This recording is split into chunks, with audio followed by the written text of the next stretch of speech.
بندہ جس سے پیار کرتا ہے نا، وہ بندہ کبھی کبھی پھر پیار کا فائدہ ناجائز بھی اٹھاتا ہے، کبھی کبھی یہ بھی نقصان لوگ کرتے ہیں۔ پہلی بات تو یہ کہ جب پیار ہو جائے تو اس کا فائدہ جائز بھی نہیں اٹھانا چاہیے۔ جس نے فائدہ اٹھا لیا تو اس نے تو استعمال کیا نا۔ تو ہوتا ہے ہمارے گھروں میں کہ اگر بچہ اماں کے قابو میں تو پھر اماں جو دل کرتا ہے کراتی ہے، اور جو اس کو کہہ دیتی ہے پھر وہ کہتا ہے اوہو میری اماں نو آکھیا ہے، پر وہ ڈنڈا اٹھا لیتا ہے، آؤ دیکھتا ہے نہ تاؤ دیکھتا ہے۔ یہ بھی ایموشنل کرنا ہے، کر لیتے ہیں لوگ۔ بیٹی کو بھی پتہ چل جائے نا ابا میری بات مانتا ہے، تو وہ سارے بچے کہنا سیر کرنے جانا ہے تو ابا جی کو کون منائے گا، تو کہتی ہے تسی چپ کر جاؤ، ابا جی کو میں بات کروں، اسے پتہ ہے میرے سے پیار کرتا ہے۔ اب بات کو سمجھ لیں، یہ ایک ایموشنل کرنے کا طریقہ ہوتا ہے، لوگ کر لیتے ہیں، اور وہ بندہ چونکہ پیار کر رہا ہوتا ہے تو پیار کرنے والا بہرحال کہیں نہ کہیں پھر قابو آ جاتا ہے۔ وہ استعمال بھی ہو تو ہو جاتا ہے، لیکن وہ بندہ ٹھیک ہوتا ہے، کیونکہ وہ استعمال ہو بھی رہا ہے تو ہو تو پیار میں ہی رہا ہے نا، پیار میں ہو رہا ہے نا۔ سمجھ لیں میری بات کو۔ حضرت سعد بن نبی وقاص رضی اللہ تعالیٰ عنہ کا نا اپنی ماں سے بڑا پیار تھا، بڑا پیار تھا اپنی والدہ سے۔ تو حضرت سعد بن نبی وقاص کلمہ پڑھ گئے، اماں جی نے بھوک ہڑتال کر دی، اسے پتہ تھا کہ میرا پتر مجھ سے پیار بڑا کرتا ہے، میں نے بالآخر منوا لینا ہے۔ تھوڑی سی آبادی تھی، ایک گھر کے اندر جو مسئلہ چھڑتا تھا نا اس کا سارے شہر کو پتہ چل جاتا تھا۔ اب کونوں میں گلیوں میں اب باتیں بھی ہونے لگیں کہ وہ سعد کی ماں ہڑتال پہ بیٹھی ہوئی ہے، بڑا مسئلہ ہے۔ اب پریشر بڑھنے لگا۔ حضرت سعد بن نبی وقاص فرماتے ہیں کہ وہ جو میرے قریبی لوگ تھے نا صحابہ، وہ بھی مجھے کہنے لگے یار کوئی رستہ نکال، ہر چوک میں تیری بات ہوتی ہے۔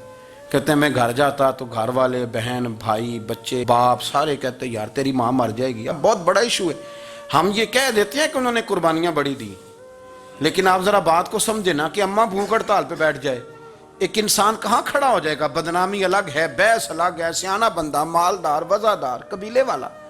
حضرت سعد بن نبی وقاص کی ماں نے 3 دن تک روٹی نہیں کھائی، پانی نہیں پیا، بے ہوش ہو گئی۔ اب جب بے ہوش ہوئی تو شور پڑا، سارا محلہ جمع ہو گیا، اب سارے لوگ کھڑے، اور بچہ وہ ہے جو ماں کی بڑی ماننے والا ہے۔ اماں کے اوپر لوگوں نے پانی شانی ڈالا، ہوش آئی تو حضرت سعد بن نبی وقاص قریب آئے، کہنے لگے اماں ایک بات کرنی ہے۔ اماں بھی بڑی مشکل سے اٹھ کے بیٹھ گئی کہ پتر ماننے لگا میرا۔ لوگ بھی کھڑے ہو گئے، مسکراہٹ بھی ہونے لگی کہ لو نہ کوئی بات ہونے لگی، یا ماں کہتی ہے کلمہ چھوڑ دے پھر مانوں گی۔ حضرت سعد بن نبی وقاص کہنے لگے اماں سن میری بات، 3 دن ہو گئے، مکے کا کوئی کونا کھدرا ایسا نہیں جس میں میری تیری باتیں نہ ہوئی ہیں، اور قبیلے کا، علاقے کا کوئی شخص نہیں، لوگوں نے بڑی باتیں کی، اور لوگ جب باتیں کرنے پہ آتے ہیں پھر اوپر تک جاتے ہیں۔ یہ بھی کہا کہ کیا دین یہ سکھاتا ہے کہ ماں بھوکی مر جائے؟ یہ بھی لوگوں نے کہا، میں نے ہر شے سنی، برداشت کی، اماں اب تو میری بات کان کھول کے سن لے۔ ماں کہنے لگی وہ کیا؟ تو حضرت سعد کہنے لگے پیدا مجھے تو نے کیا ہے، 9 ماہ تیرے پیٹ میں رہا ہوں، روٹی تیرے ہاتھ سے کھائی ہے، تجھ سے زیادہ بہتر مجھے کوئی نہیں جانتا۔ ماں سن تیری کتنی جانیں؟ اماں کہنے لگی 1۔ تو حضرت سعد فرمانے لگے تیری 1000 جان بھی ہو نا تو ایک ایک کر کے ساری نکل جائے تو میں محمد عربی کا کلمہ پھر بھی نہیں چھوڑوں گا۔ ختم ہو گئی بات۔ یہ کیا بات؟ وہ کچا رنگ للاری والا جڑا چڑھدا تے لیندا رہندا، اے عشق تیرے دا رنگ محمد جدوں چڑھ جائے پھر نہیں لیندا۔ یہ کیا بات ہوئی؟ اماں تیری 1000 جان بھی ہو، روٹی کھانی ہے تو کھا، نہیں کھانی تو نہ کھا۔ یہ لفظ کہتے ہیں حضرت سعد بن نبی وقاص رو پڑے، آنسو آ گئے، لفظ کہہ کے باہر نکلے، مجمع چھٹ گیا، جس نے جو مطلب لینا تھا لیا، جس نے جو کہنا تھا اس نے کہا۔ حضرت سعد چلے گئے، شام کو گھر آئے تو اماں روٹی کھا رہی تھی، تو حضرت سعد فرماتے ہیں کہ محلے کی بیویاں کہنے لگی روٹی کیوں کھا رہی ہو؟ تو ماں رو پڑی، کہنے لگی پتر میرا ہے، میں نے پیدا کیا ہے، میرے پتر نے کبھی ضد نہیں کی، اس کے دل میں کچھ ہے اتر گئی ہے، کوئی ہے، کوئی کچا پکا جذبہ ہوتا تو میں تو 2 آنسو بہاتی تھی تو میرا پتر لوٹ آتا تھا، پر کسی رستے کا مسافر بن گیا ہے، اب کہیں پہنچ گیا ہے، اور میں اس کا درد سمجھ گئی ہوں، جہاں گیا ہے اب وہاں سے یہ لوٹ سکتا۔ آپ سمجھیں اتنا تگڑا ایمان جن لوگوں کا، ان کے بارے میں لوگ ڈسکس کریں گے۔ ان کو نا قرآن پاک نے بطور نمونہ بیان کیا ہے۔ اللہ فرماتے ہیں ایمان اس طرح کا جس طرح میرے نبی کے صحابہ کا۔ یہ منافقوں کی بات ہو رہی ہے پہلے سے بارے میں، وَإِذَا قِيلَ لَهُمْ آمِنُوا كَمَا آمَنَ النَّاسُ، جب ان سے کہا جائے کہ ایمان اس طرح لاؤ جس طرح میرے نبی کے صحابہ لائے ہیں، قَالُوا أَنُؤْمِنُ كَمَا آمَنَ السُّفَهَاءُ، تو وہ کہتے ہیں اس طرح ایمان لائیں جیسے بیوقوف لائیں، یہ تو بیوقوف ہے، ہر شے نبی پاک پہ قربان کر رہے ہیں۔ تو اللہ فرماتے ہیں الا انہم هم السفہاء، خبردار ہو جاؤ میرے نبی پاک کے غلاموں کو بیوقوف کہنے والو تم بیوقوف ہو۔ اللہ کہتا ہے تم پاگل ہو، بیوقوف ہو، اللہ انہیں پاگل کہتا ہے. اللہ پاگل کہتا ہے انہیں جو نبی پاک کے صحابہ کو پاگل کہتا ہے، اللہ انہیں پاگل کہتا ہے. یہ معیار ایمان ہے. قرآن نے کہا ایمان اس طرح کا جس طرح کا نبی پاک کے وَإِذَا قِيلَ لَهُمْ آمِنُوا كَمَا آمَنَ النَّاسُ، ایمان اس طرح لاؤ جس طرح میرے نبی پاک کے صحابہ ایمان لائے ہیں اس طرح ایمان. حضرت عبداللہ ابن عمر رضی اللہ تعالیٰ عنہ فرمایا کرتے تھے جو دن بھی طلوع ہوتا ہے نا وہ اعلان کرتا ہے، وہ اعلان کرتا ہے اور کہتا ہے بھئی اگر کوئی کام کرنا ہے تو کر لو، میں آج آیا ہوں، آج کے بعد میں دوبارہ نہیں آؤں گا. قیمتی ہیرے ہیں زندگی کے لمحے، ان کو ضائع نہ کریں. بس کر دیں بڑا ہو گیا سوشل میڈیا، اور بس کر دیں بڑی ہو گئی خبریں، اور بس کر دیں بڑے ہو گئے فضول تبصرے، اور بس کر دیں. امام مسلم رحمۃ اللہ تعالیٰ علیہ جنہوں نے مسلم شریف لکھی ہے، امام صاحب کا وصال زیادہ کھجوریں کھانے سے ہوا تھا. ایک حدیث تلاش کرنی تھی تو کھجوروں کا ٹوکرا پاس رکھ لیا تو کتابیں بھی ٹٹولتے رہے اور کھجوریں بھی کھاتے رہے. صبح حدیث بھی مل گئی اور ٹوکرا بھی خالی ہو گیا، پر کھجوریں اتنی زیادہ کھا لی تھیں کہ وصال کر گئے. کسی نے ان سے کہا کہ روٹی نہیں آپ کھاتے، زیادہ کھجوریں کیوں کھاتے ہیں؟ تو آپ فرماتے ہیں میرا کام ہے حدیث تلاش کرنا، میرا کام ہے حدیث کی سند پر بات کرنا، مسلمانوں کو صحیح اسناد کے ساتھ ان کے پیارے نبی صلی اللہ علیہ وسلم کی خوبصورت باتیں ان تک پہنچانا. تو فرماتے تھے روٹی کھاؤں نہ تو مطالعے میں فرق آتا ہے، روٹی توڑنے پر بھی توجہ جاتی ہے، پھر سالن لگانے میں توجہ جاتی ہے، تو کھجور جو ہے یہ منہ میں رکھ کے نہ تو پڑھتا بھی ساتھ ساتھ رہتا ہوں. تو روٹی کھانے اور کھجور کھانے میں مجھے فائدہ یہ ہوتا ہے کہ کھجور کھاتے کھاتے میرا دین کا کام جاری رہتا ہے. اپنے اوقات کو ضائع نہیں کریں. آپ وہ کتابیں جو ہمارے بزرگ لکھ گئے وہ ہم سے ساری پڑھی نہیں جا سکتی، ان کے وقت میں برکت تھی، ہم نے بڑا ٹائم ضائع کر لیا ہے، اس کو ضائع نہ کرو. ایک تو کوئی چیز فضول نہیں، اپنے اوقات کو بچائیں. جو ٹائم بچ جائے وہ ذکر الہی میں لگا دیں، تلاوت قرآن میں لگا دیں، اللہ کی عبادت میں لگائیں. پڑھنے اور لکھنے میں وقت کو آپ یقین کریں بہت سارے لوگ ہیں فارغ ہیں، کبھی کبھی بڑا اہم اور ضروری کام کرنا ہوتا ہے تو بعض دوست ملنے کے لیے آ جاتے ہیں. اب ایک ریسرچ جاری ہے، میں ایک تفسیر کو دیکھ رہا ہوں، مجھے ایک بڑا اہم کام کرنا ہے. ایک دوست ملنے کے لیے آیا ہے اور اس سے پوچھا صاحب آپ کیسے ہیں؟ تو کہنے لگا میں فارغ تھا تو میں نے کہا چلو پیر صاحب کے پاس چلتا ہوں. تو میں اس سے یہ کہہ رہا ہوں کہ میاں جب میں فارغ ہوں گا تو تب آپ کو آنا چاہیے تھا نا. آپ اس کو وقت گزارنے کا ذریعہ تو نہ سمجھیں. اور پھر اگر آپ آئے ہیں تو آپ کو علمی بات کریں، آپ کو دین کی بات پوچھیں، میں آپ کے ساتھ ڈسکس کروں. آپ اگر آ کے اپنے محلے کے کونسلر کی بات چھیڑیں گے تو نہ وہ ہمارے کہنے سے سیدھا ہوا ہے اور نہ اس نے ہونا ہے. تو ہم نے فضولیات میں، ابحاث میں، بحثوں میں الجھ کا ٹائم ضائع کیا. پلٹ کے دیکھو زندگی میں کتنا وقت ضائع ہوا ہے. یہ کبھی دوبارہ ہمارے ہاتھ یہ کبھی ہاتھ نہیں آئے. میرے نبی پاک علیہ السلام نے فرمایا جنتی کبھی افسوس نہیں کریں گے، پر اس بات پر جنتی بھی افسوس کریں گے کہ یار وہ 4 لمحے ضائع کیوں ہو گئے. حضرت عبداللہ ابن عمر گزر رہے تھے تو ایک قبر پر نظر پڑی آپ کی، تو آپ نیچے اتر آئے گھوڑے سے، تو تھوڑا سا سائیڈ پہ مصلی بچھایا اور 2 رکعت نماز ادا کی. پھر سفر شروع ہوا تو آپ کے خادم جو ساتھ تھے وہ عرض کرنے لگے حضور آپ کی اس بات کی سمجھ کوئی نہیں آئی کہ آپ نے گھوڑے سے اترے اور صرف 2 رکعتیں پڑھی اور چل دیے. تو آپ فرمانے لگے کہ میں جب گزر رہا تھا تو میرے دل میں خیال آیا کہ یہ جو قبر میں لیٹا ہوا ہے نا یہ تو ترس گیا ہوگا کہ مجھے 2 رکعتوں کا وقت ہی مل جائے. حضرت عبداللہ ابن عمر کہتے ہیں میرے ذہن میں خیال آیا کہ قبر میں لیٹ کے ترس رہا ہوگا کہ مجھے 2 رکعتوں کا.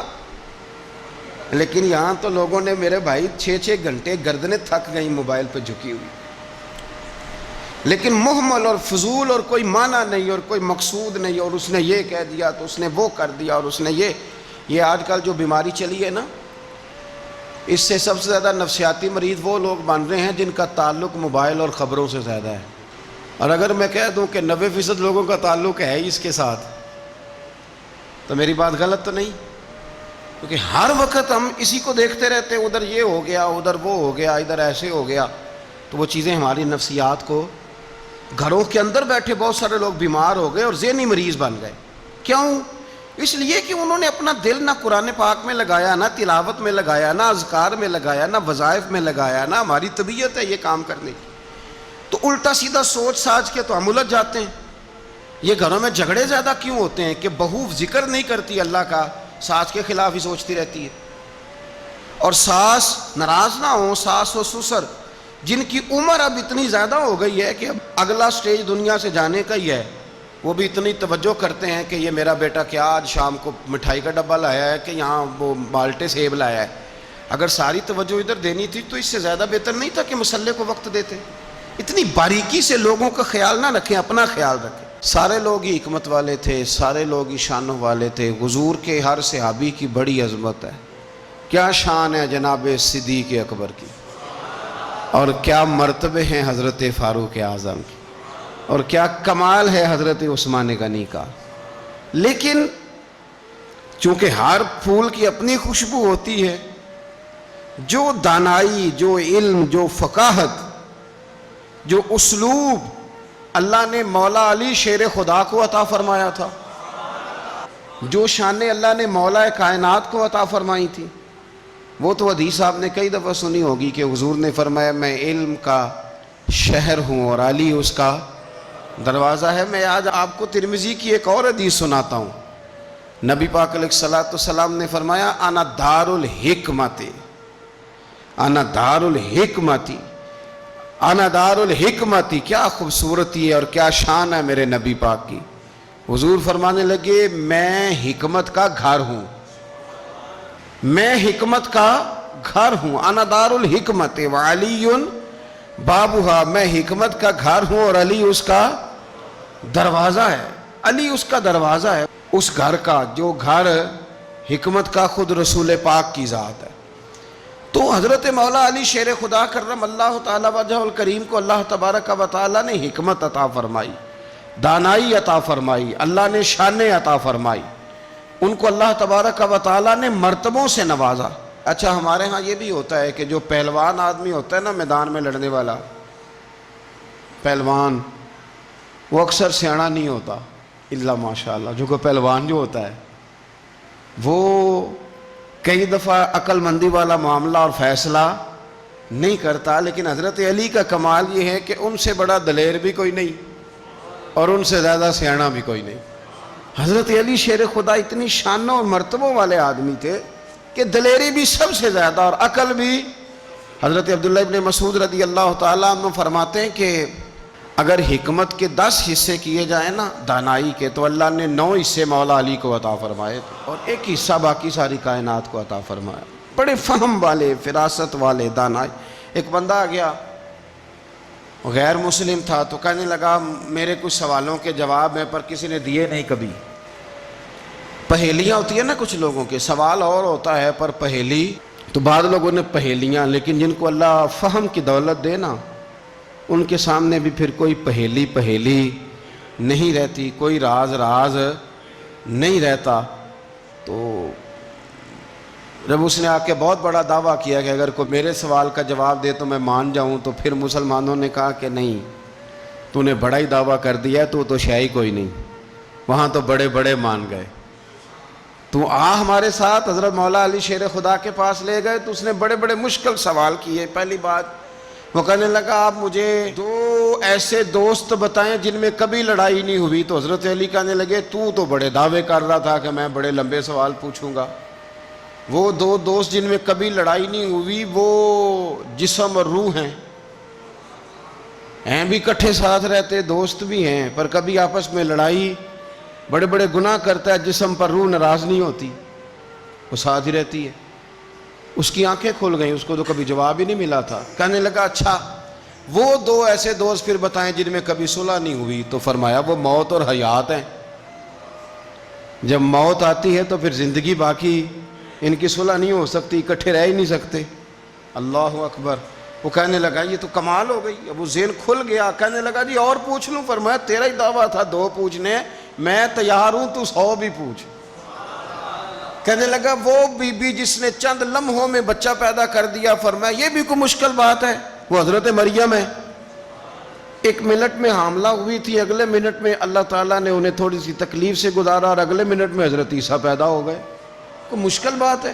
کہنے لگا جی وہ دو چیزیں جو حرکت نہیں کرتی، فرمایا یار جلدی پوچھ، ٹائم نہ ضائع کر، جلدی پوچھ. وہ دو چیزیں جو حرکت نہیں کرتی وہ زمین آسمان ہے. اس نے کہا وہ دو چیزیں جو ٹھہرتی نہیں، فرمایا وہ سورج اور چاند ہے جو حرکت ہی کرتے رہتے. کہنے لگے اچھا وہ بتائیں جی جو کھا تو بڑا کچھ کیا پر پیا اس نے کچھ بھی نہیں.